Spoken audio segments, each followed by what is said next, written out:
Welcome, welcome. I'm Sherry Kubinick.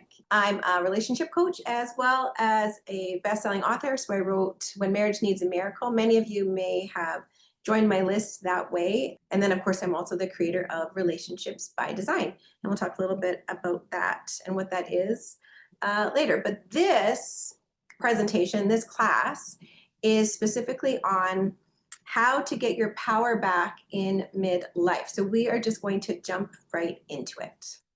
What is power?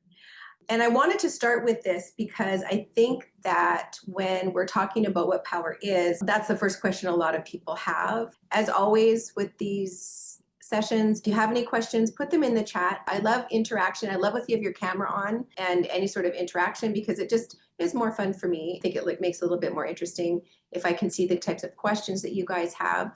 But this is certainly one that we get a lot. Like people will say, well, what does that even mean when you talk about stepping into your power or losing your power for that matter?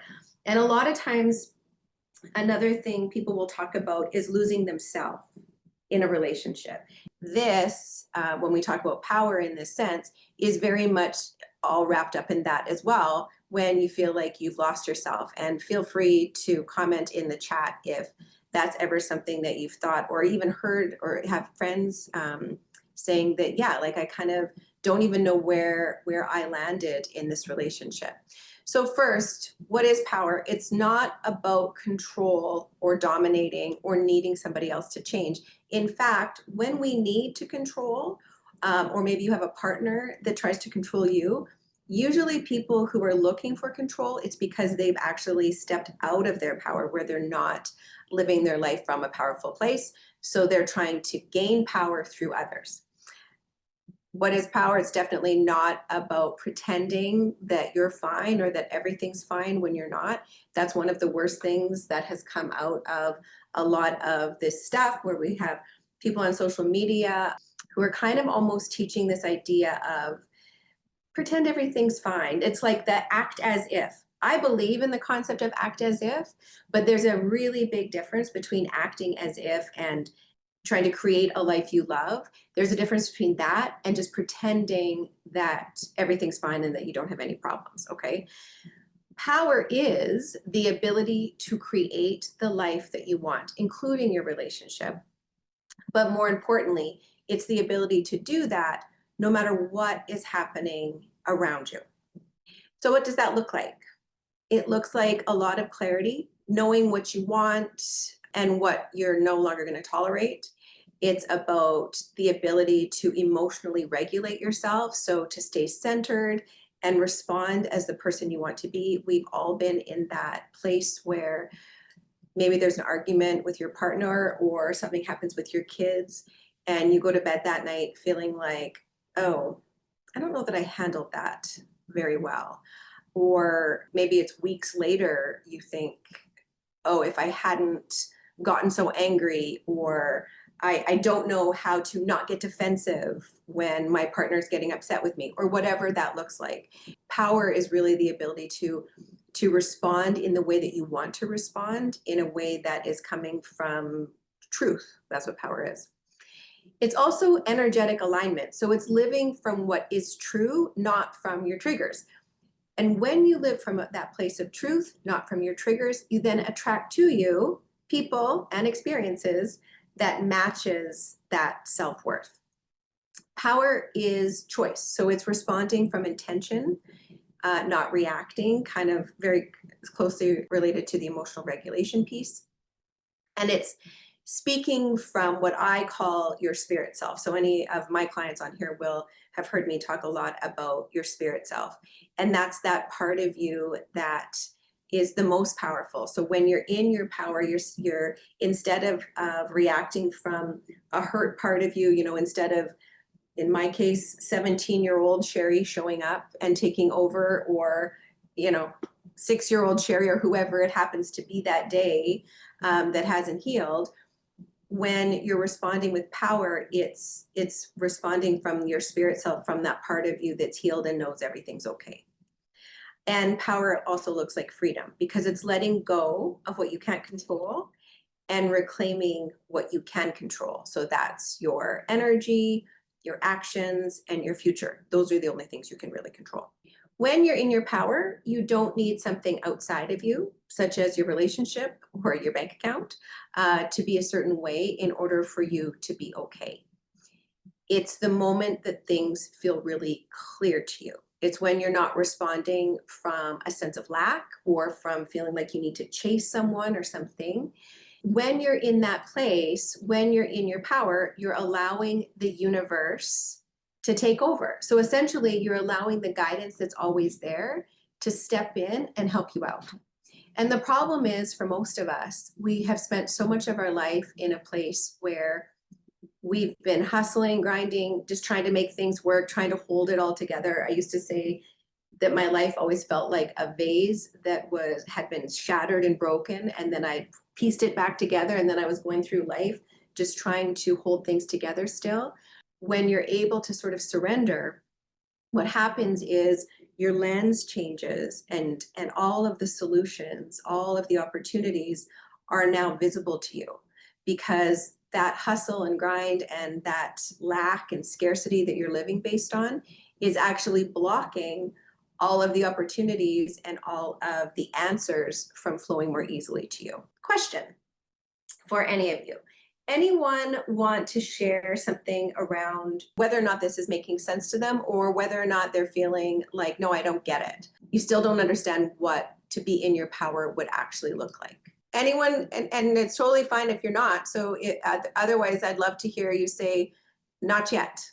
I don't understand. It doesn't mean you understand how to get there. Yes, getting it. Okay, good. Not totally. That's okay. Yeah, get it, but I don't know how to apply it. That's great. That's what we're here for today. Here's a question I'm going to ask you. And I always like to use money examples because people can resonate with money examples often a little bit better than they can with relationship examples. And, who doesn't want more money? The question I have for you is, if you had all of the money that you could want, what would you do? What would you get? What would you have? Could be lots of trips. It could be a sense of financial freedom. It could be a sense of security. Could be a new vehicle, a new house. What would it be for you? A bit more freedom, okay? All of the above plus peace and harmony, yeah. Time freedom, yes, good one. Peace, vehicles, travel, perhaps retire or work part-time, yeah, good one. So for any of you who thought of an answer, I want you, sense of peace and freedom to do anything, yeah.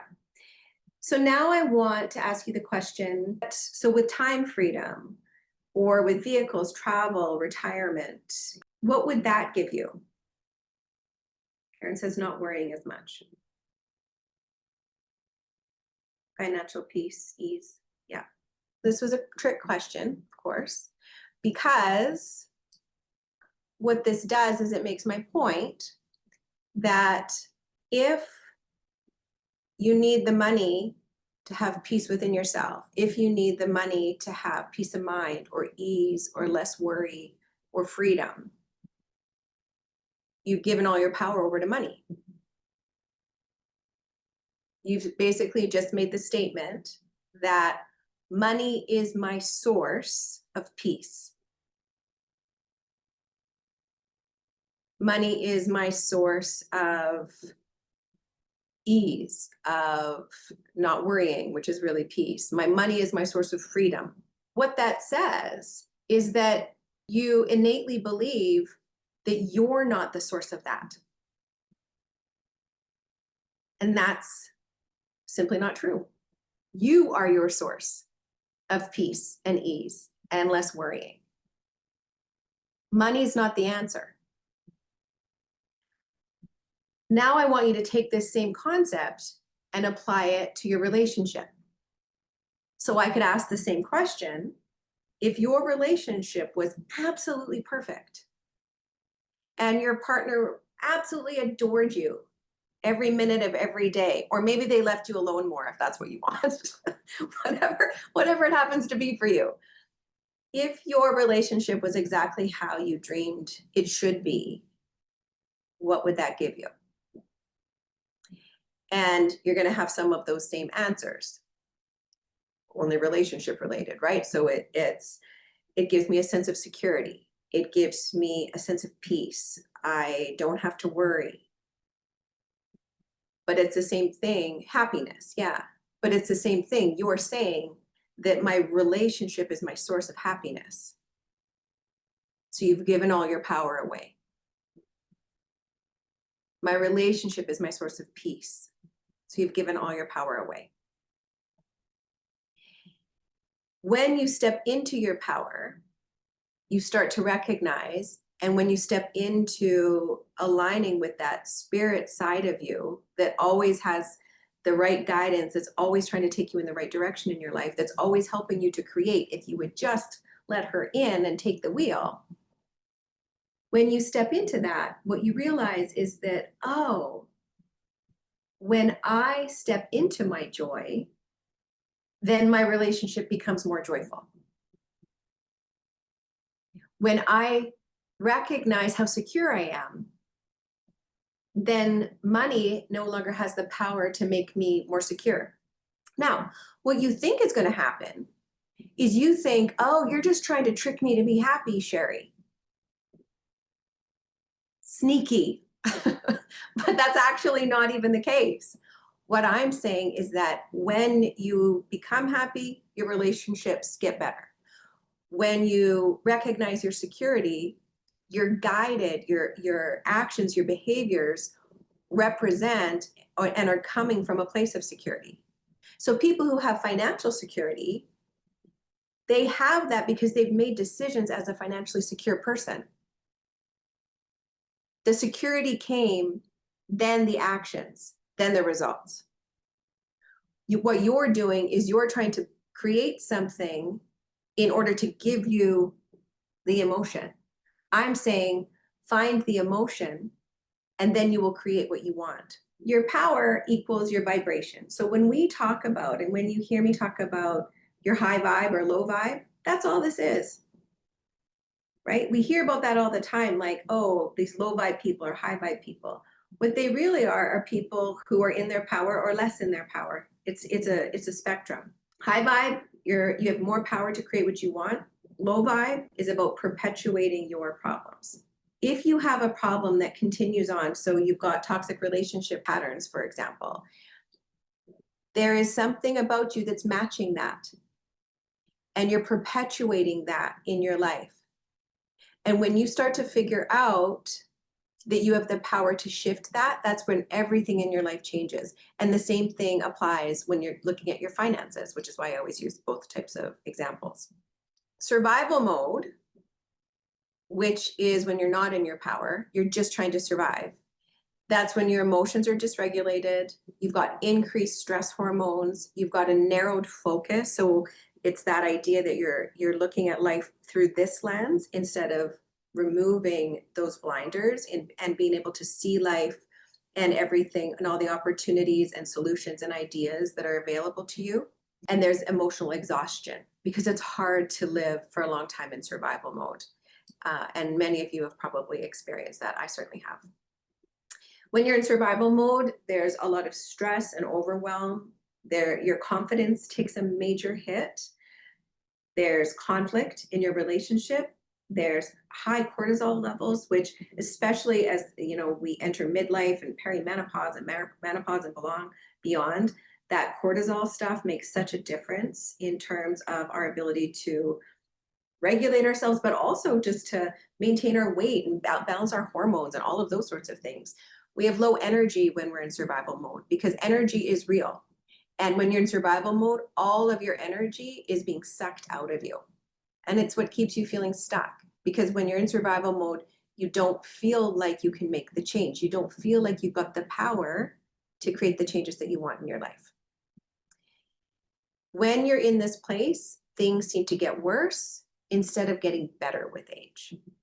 And I'm here to tell you, life should get better with age, not worse. And I promise you, you can make that happen.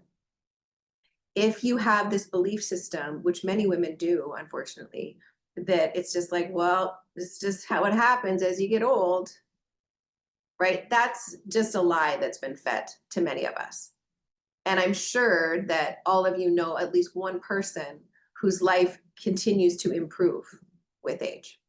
When you're in a thriving state or a powerful state, It looks like emotional balance. It looks like physical well-being, right? So people who are in that powerful state of living as women, we get to have our bodies be, do, and look how we want it to look because we know that we can create that because we have the energy to do what we want and face life on our own terms. Whether it's exercise that we need more of, more rest and relaxation that we need more of, but we take care of ourselves. Sometimes we've got limitations around that, and that's just reality, but we take care of ourselves within those limitations.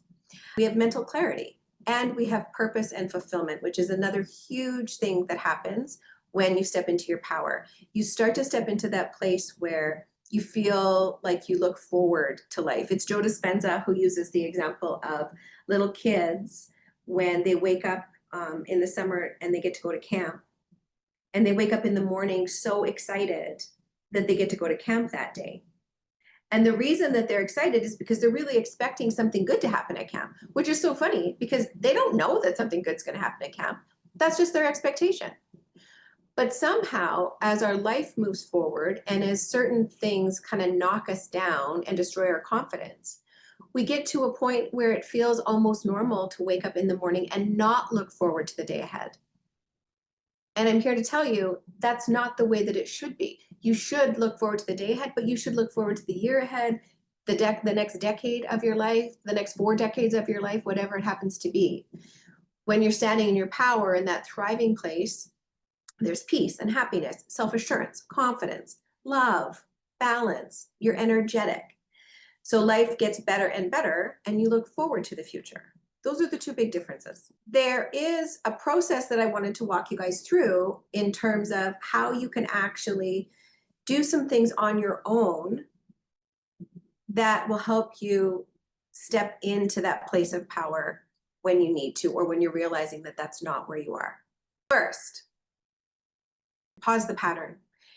And what this is really about is becoming aware of when you're not in your power. So the fact that you're even here in this session means you deserve a pat on the back, because what that means is you're going, you know what, I think this might be a problem for me. And it's something that I would like to change. I want to feel better.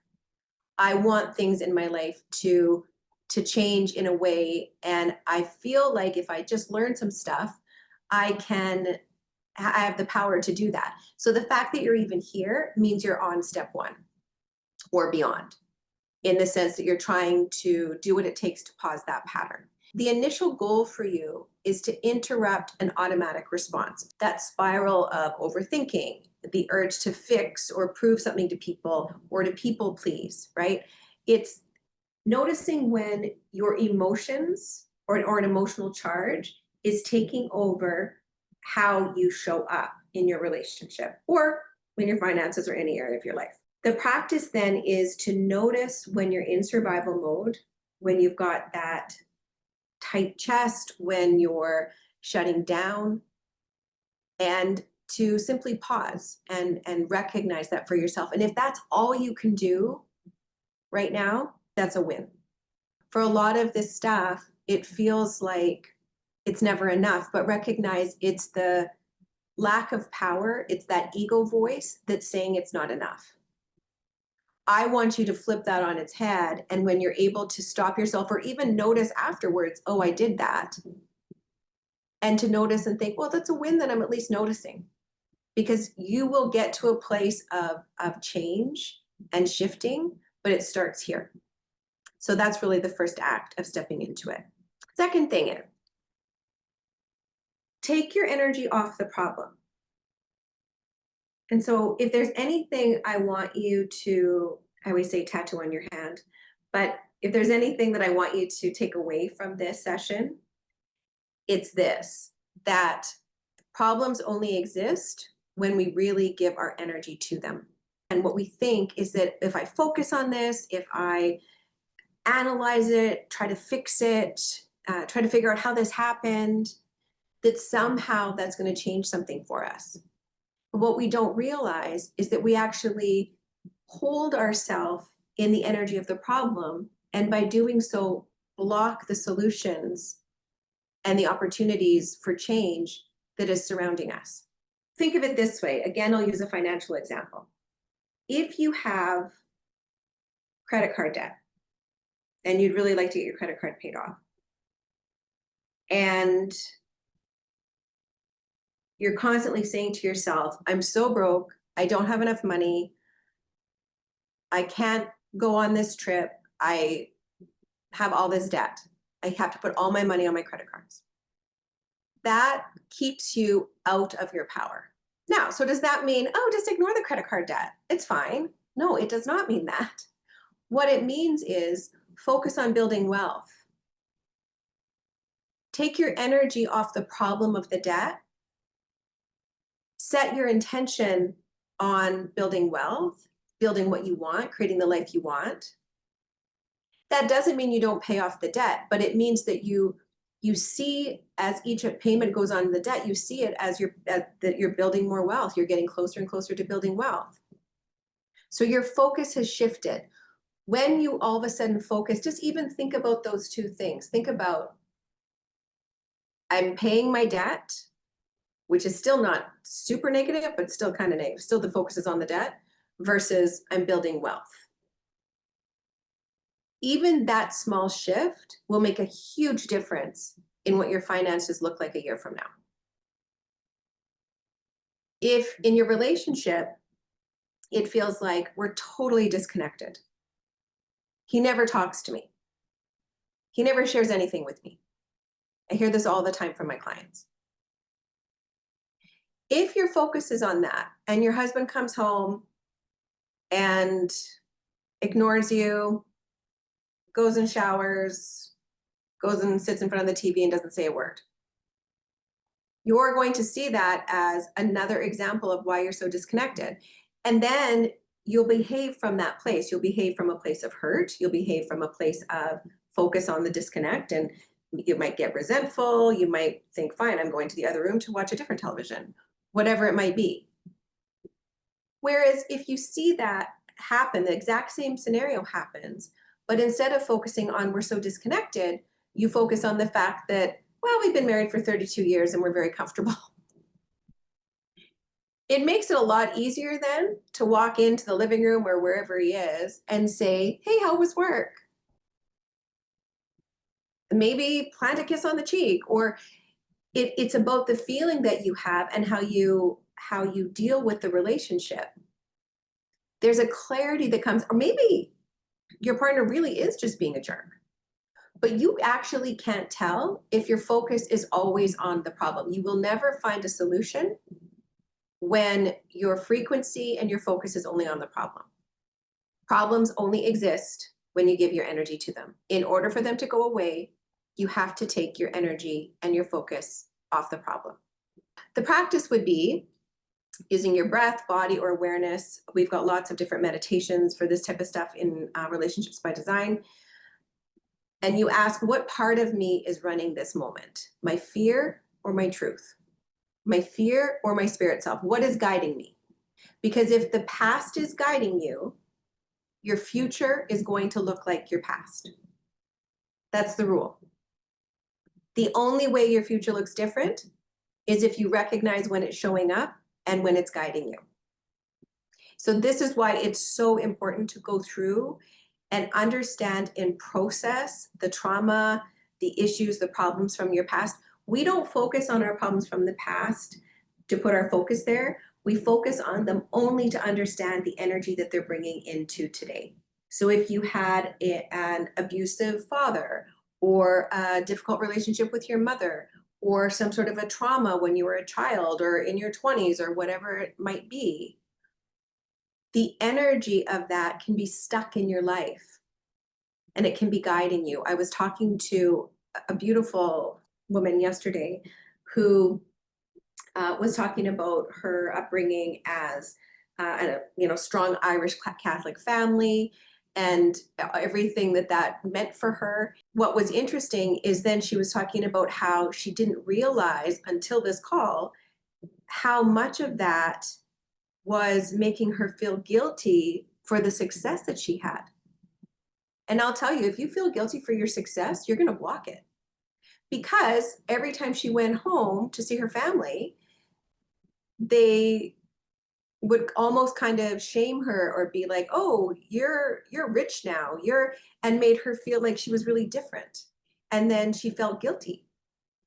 And this was surprisingly driving a lot of the issues that she was creating or is creating in her relationship. And soon I can see will be issues created in her finances.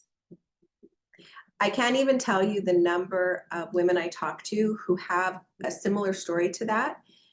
And part of their divorce process, part of what causes them actually to get to that point of divorce, if they've been successful or if their partner and them together have been successful in life, part of what actually energetically gets you to a point of divorce is feeling like things are too good. Things are too easy for us. And these aren't conscious feelings. These are subconscious beliefs that live below the surface. And as I said in step one, until you start to understand and become aware of them and aware of those patterns, you can't uncover what it is that's creating them. That's why it's so important. Otherwise, you keep perpetuating the same problems, which, no judgment, it's exactly what I did in my life. Step three is to realign your inner state. So that means, as Joe Dispenza says, you can't wait for your life to change to feel better. You have to feel better so that your life can change. So instead of focusing on what's missing, find the emotion of the energy that you want. So whether that's peace, confidence, worthiness, joy, you need to find what's missing within you, become your own source of that, and then watch as your partner shows up differently for you, or your children show up differently for you. So the question you ask yourself is, what feeling am I chasing? And can I offer just even a bit of that, a drop of that to myself without necessarily getting it from the person that I'm looking for it from? And again, I know it feels like, okay, but now I'm never going to get it from my partner. But what's so interesting is you will. I see it happen all of the time. Or you get to a point where you're so confident that you're like, you know what? I'm actually kind of done with this situation and I'm moving on. But either way, you're doing it from a place where you're not living in fear. So you're not staying because you're scared to go, and you're not leaving because you're scared things aren't going to get better. Either of those are terrible options. Because until you've figured this stuff out, if you take either of those options, chances are you're taking those problems into your future. In step three, I want you to visualize yourself as already there, already loved, and already able to have what you want. And then in the next phase is when you show up as that person. So this is really about finding that spirit self, tuning into her, and changing the way you look at things. As Wayne Dyer says, change the way you look at things, and the things you look at change. In any given situation, you can pause and ask yourself, how would my spirit self see this? How would a powerful version of me see this? And from that place, you are no longer acting from a subconscious place. You're not behaving from that place, which is based on the past. You're not reacting from fear. Instead, you're creating your life from a place of power. I mean, this is manifesting 101. When people talk about manifesting, they think, okay, I'm just going to like sit and meditate and visualize my future. And there's nothing wrong with that. That is a part of it. But the reason that you're doing that is that so that you can become the person who lives in that future. If you stay this person who's being led with all the hurts from the past, who doesn't think that she's the source of creating this life that she wants, then the future is not going to look any different, no matter how much you visualize it. What you have to visualize is a different version of you, the version of you who's confident, who creates exactly what she wants. You know those people, right? You know those women who you look at and you think, you know, she's really successful, or her partner seems to adore her. They have so much fun together. She has so much joy in her life. Where does she get all her energy? You see those people.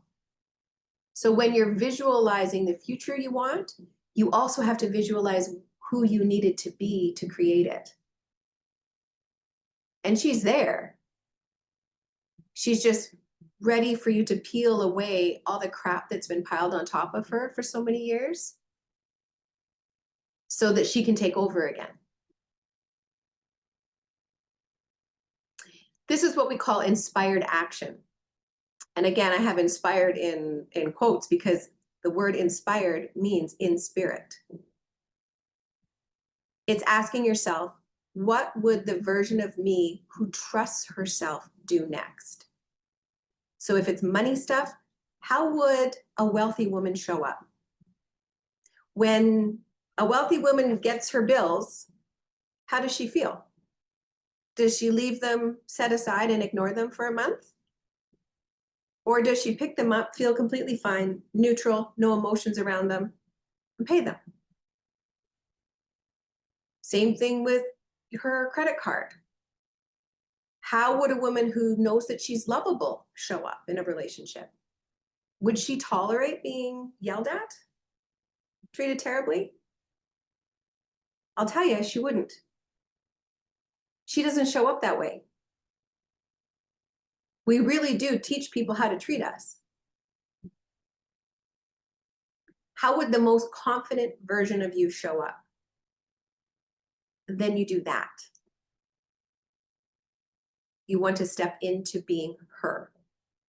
And even if it's just one small, brave shift, it's going to make a difference and you will notice the difference, especially if you're open to noticing the differences. It's funny when clients come on to our relationship by design calls, often they'll say, oh, this happened. You know, my husband came home and brought me flowers. He hasn't done that for 20 years. Or I finally addressed this thing with my partner that I was so scared to talk to her about. Any of those sorts of things. And by the way, she didn't freak out like I thought she was going to do. So when you start to show up as a different version of you, the people around you respond to that version of you. It's the only way to make a change in your relationship.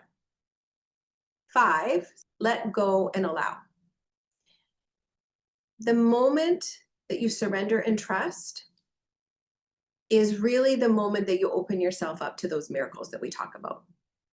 Because as long as you are trying to control based on the past version of you who thinks she's got things under control, as long as you're doing that, you're blocking all of the other ideas that you're not open to. It's like there is an usher standing at the end of your bed with a tray, and you wake up in the morning and the usher is saying to you, hey, Marlene, come right this way and I'll show you where everything you want is. And we get out of bed and put our feet on the floor and go, no, I'm busy. I've got so much stuff to do today. Leave me alone. And so then the usher, it's like a GPS system, rerouting. Okay, well, how about now? No, I'm busy. I've got this, I'm doing this. I can't do that. We block all of our internal guidance instead of trying to tune into it. Your work is to tune into that guidance instead of ignore it. It's to ignore the parts of you that are trying to guide you and tune into your power, which is really trying to take you in the right direction. And by the way, your power brought you here today. So this is a good first step. Always think about that too, because this is the part of dissolving problems that people get really confused about. Is it doesn't mean that you don't have to deal with problems. It means that you deal with them from an inspired place. It means you're not worried about it. It's like knowing, okay, I have this problem, but then going, it's not really a problem because I'll figure it out. Hence, it's not a problem. The solution is coming to me. I'm just tuning into that and following my guidance. My guidance is showing me what to do. You know, if someone has a medical issue, and this is where social media and all that stuff is so damaging, because then you hear of people who are like, no, I just decided I was going to meditate on my whatever problem it is, medical problem. And yes, 100% meditate, pray. I believe entirely in the power of that. But the power of prayer and meditation lies in the fact that it helps you tune into your guidance system, and your guidance system will show you the right freaking doctor to go to. Your guidance system shows you also when to, check your husband's phone. That's another one that I see all the time. People are like, yeah, it was so weird. All of a sudden I, looked at his phone and I never look at it. Yeah, that's also clarity. It's not always guiding you to butterflies and rainbows. Sometimes it's guiding you to the truth that you need to know. And then if you keep listening, it will guide you to a better place so that you're living in power and happiness and creating what you want in your life. So it's not about forcing outcomes. It's about trusting that your energy is creating behind the scenes for you. It's drawing, if you have a good energy, you're drawing to you good things. If you're standing in that trust, the universe has free range to send you what you want. So the practice is to let go of needing your partner to validate you, you're needing your partner to agree with you, or for them to change. Let them be on their journey and remove your responsibility for how they're showing up and focus on your journey and see where that's going to take you. And what happens then is you decide and you focus on that vision for your own life and creating that life, and then let how that happens for you unfold, because the universe has way more power. It makes the sun rise and set. It can figure stuff out for you if you let it. So your power isn't lost, it's buried. It's buried under this mountain of old patterns and false beliefs and false lessons that you've learned over time. And every time you pause and you return to yourself, you return to that spirit self, and you choose to try to align with the confident version of you, and you remember who you really are, you are stepping into your power. And that's not always an easy road, because a lot of that false beliefs, false lessons feels so much a part of you that you don't even notice it's there. That's why it's about peeling away those layers. Because every time you peel one thing, you think, oh, good, that's done. And then, no, something else comes up. And it's like, oh, this was here too. This has also been blocking me. This has also been holding me back. But that is life. That is how life gets better and better. Because as each layer falls away, you gain more power and you head closer to creating exactly what you want. Carmi, I can't see the chat. Is there anything in the chat or any comments? Yeah, there are a few questions. So the first question was relating back to the survival mode and the thriving. She asked if there is like an in-between ground. Is it always just one or the other, or is there a middle ground? I definitely think there's an in-between ground. I think that it's like everything, it's a spectrum. Anything around mental wellness, anything about spiritual wellness, it's always a spectrum. You can be really, really, really just vibrating high and energetic and feeling great about life, and everything's just ticking along great, right? That's one end of the spectrum. And the other end is where you can barely get out of bed, because it feels like there is just nothing you can do that's going to give you what you need or create any joy in your life. And then, of course, there's everything in between. And we feel that way, we can feel that way within our relationship. But, when we look at prosperity as a whole, prosperity comes down to obviously the abundance side of it, not just money, but just abundance of love and friendship and family and all of those things.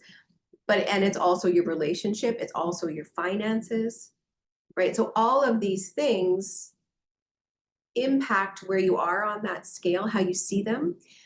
But what's important to recognize as well, and what we talk about so much in the program, is that when one area is dragging you down, it's nearly impossible for it not to have a ripple effect on the other areas. And we see this in relationships all the time, obviously, but if you're having You could be going along fine in your relationship and happy, and then all of a sudden there's a big financial problem. And if you guys don't know how to come together and deal with that together, and you start blaming each other or taking it out on each other, well, now your relationship has been hit by your financial problem. And then what can also happen is that if your relationship, and I found this, if your relationship drags you down so much and you don't have the skills and abilities to stand in your power in terms of how you come out of that, it also affects your career. Because, raise your hand if you are stay up till 3 a.m. fighting and then you show up as your best self at work the next day. Well, no, that's not what happens. You show up and you dial it in until noon or 1. That's life, especially for women. It's interesting how men seem to be able to compartmentalize that a little bit differently than women do. But women with our relationships, it can really drag us down. Now, have that go on for a year or 2 or 10, and imagine then the impact that that has had on your life. I watch women come into this program who have been considering divorce for 10 years. And so imagine what impact that has on them from a career standpoint, from a financial standpoint, from a health standpoint. We can't separate pieces of our lives and act as though it's not impacting us. And probably even more importantly, and one of the things I love most about this work is also watching how that impacts your kids, little kids and grown kids. And when you change it around, it also impacts that. So these generational issues that we bring, maybe some of the stuff, I know myself, some of the stuff that I've struggled with, I got it from my mama. And that's fine. That's not blame. That's just life. It's evolution. And as we're bringing those things forward, if we don't process them, deal with them, and figure out what parts of them to keep and what parts not to pass on, then of course we end up subconsciously passing on that stuff to our families, to our daughters, our sons, whatever it might be. I have one more question in the chat. Are the blockages mainly from unhealed versions of yourself? The short answer I would say is yes. The blockages are parts of you that are showing up and false beliefs that hold you in a place of limitation. Now, what's I think important to note and or sort of caveat around that is sometimes our false beliefs didn't come from harm. They didn't come from hurt. One of the stories that always come to mind for me is when I was a little girl and I won a 4-H public speaking contest. And I remember really clearly, I think I write about this in my book. I remember really clearly getting into the back of the car and it was cold out and dark. And my dad turned around and said to me, "Oh, Sherry, I'm just so proud of you." So that wasn't him harming me, right? There was nothing wrong with my dad telling I think I was 7 or 8 years old, that he was so proud of me. That's a loving thing for a father to do. And it also taught me that the more I achieve, the more love I get. Enter hypervigilant Sherry. That's why with that question, are they the unhealed parts of you? Did that part of me need healing? Or is that just a belief that was passed on to me that I'm sure my dad also had from his parents? And it's like a lot of our beliefs around hard work and hustle, and even as moms, keep your house clean, keep your kids dressed perfectly, keep all of the things. Some of that stuff that we learned did serve us well for a time, but it also limits us because it removes our power. Because somehow I never learned, from a hypervigilant standpoint, what that really was about is not knowing that I had innate value. So I continued then for a good portion of my life to chase a reward, chase I was never competitive, but chase achievement, no matter what the cost. I used to, you know, in my 20s and 30s, I remember being like, it feels like, and I felt again, because I was completely out of my power. I remember saying, it feels like everything just requires me getting less sleep. But instead of realizing I had a choice and maybe I just could get more sleep, I just got less sleep all the time. Every time something else came up, I would just get less sleep because then I could make sure it was all done. That's really about innate value. And that's also about power. Any other questions in the chat? Clarity around the comment you made about someone quickly getting the urge to go through their partner's phone. She's wondering if she's questioning, isn't that just a lack of trust? Or is she maybe misunderstanding what you said about that? So could you reiterate a little bit about that? Yeah, that is a great question. And you're right, it can be a lack of trust. You'll know based on the energy that it feels like. So I've had like, so for example, I had a great client, she was saying one day her phone rang and she says, I never answer my phone during the day at work if it's personal, like on my cell phone. She said, but for whatever reason, I just did. So again, whenever there's the, for whatever reason, I don't know why I did that, when it like leads to something else. So she answers her phone and it was her friend saying, I just saw, and it was her husband, out in a vehicle with this other woman. So when she answered that phone call, that's just guidance. When it feels like, oh, that's a coincidence that turned into something. And it's the same thing. I've had women who will say that about picking up their husband's phone, where they'll be like, I never, ever, ever in my life had looked at his phone. And I just happened to pick it up off the kitchen counter one day. And there was this text. Now, if there is a trust issue and you're constantly checking your husband's phone, well, yeah, that's a trust issue. That's a totally different thing than guidance. And you know what the difference is. You know when it feels like it just happened and it came from a place of guidance, or knowing that, no, I'm obsessing over my husband's phone because we've had an infidelity issue or what have you. So in order for you to create the relationship you want, you need to create space for it. And that's really what stepping into your power does for you. And by the way, I always want to say this, this is never about saving every relationship. Some relationships need to end. And sometimes that is coming from a place of power. So when I say stepping into or creating a relationship you want, I don't always mean the relationship you're currently in. Sometimes it means a relationship with yourself that you want. Sometimes it means a relationship 5 years down the road. But regardless, if you're going to leave or you're going to stay, you need to create space for that power to guide you so that you're making the right decision, so that you're not going to have regret around how things ended. Or the fact that 5 years from now, you've stayed and it hasn't gotten any better. And it also comes down to releasing those parts of you that have been a part of perpetuating or creating the parts of your life that are not working. And those of you who are my clients know exactly what that means. You get to know those parts of you. You get to know that 7, 8-year-old who was happy that she won the public speaking contest. And you realize, oh, she's showing up again, damn it, and leading my decision making. But until you get to know all of those parts, all the good parts, the bad parts, the parts you wish would stay, the parts that you want to go, getting to know that is, and unpeeling those, understanding those, is what helps you to continue to elevate your relationship and every other area of your life.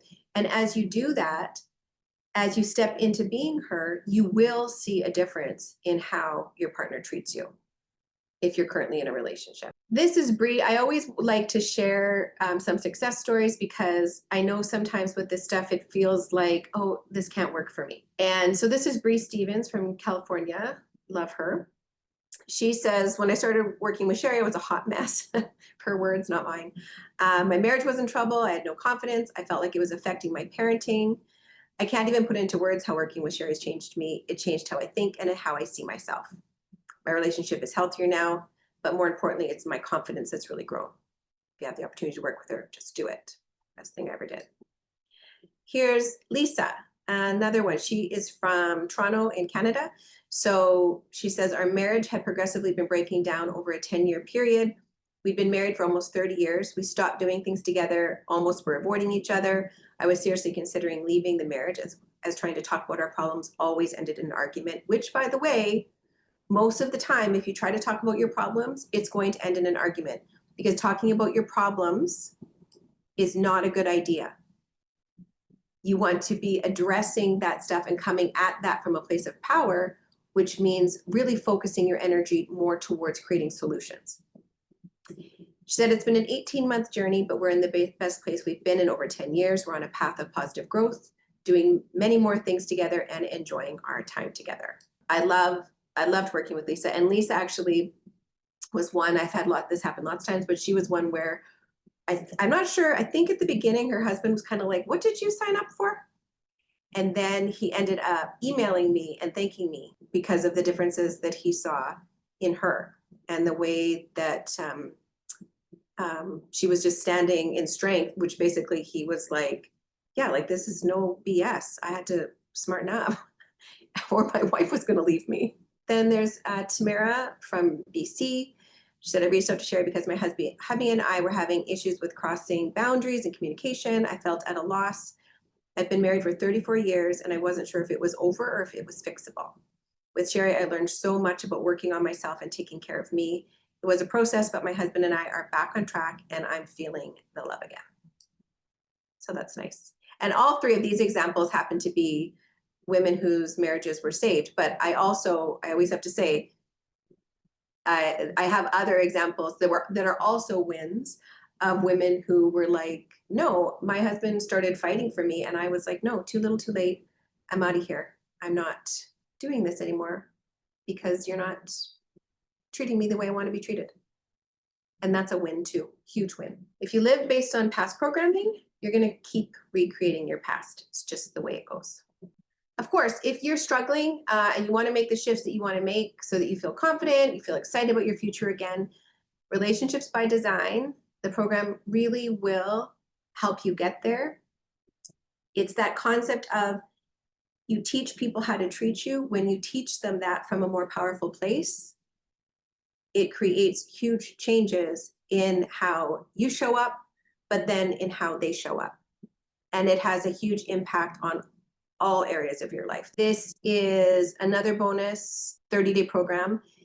It goes for $697. It's also free for people who join Relationships by Design right now. I love these comments. Become happy and happiness follows you. Monica says that was great. Makes sense. Good. Thanks for being here.